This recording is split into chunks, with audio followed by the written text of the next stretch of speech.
Oh my god, those were so much fun. And the thing is that back then, like each system is like the graphics were like, oh my god, this is like the state of the art graphics, and we look at back at it now, it's like no, it wasn't.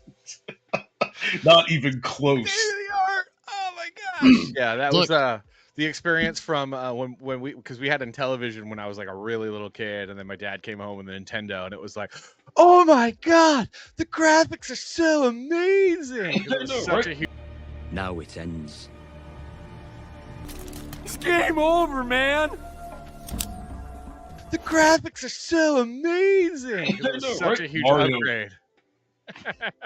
you know. It's No, like, no, it was great. It was great because like you always had something to look forward to. And when you look at the games of now, I mean, we're going to talk about that in the future episode. Um, it's like they all look. It's all pretty much the same because if you have an Xbox, you have an Xbox One, or an Xbox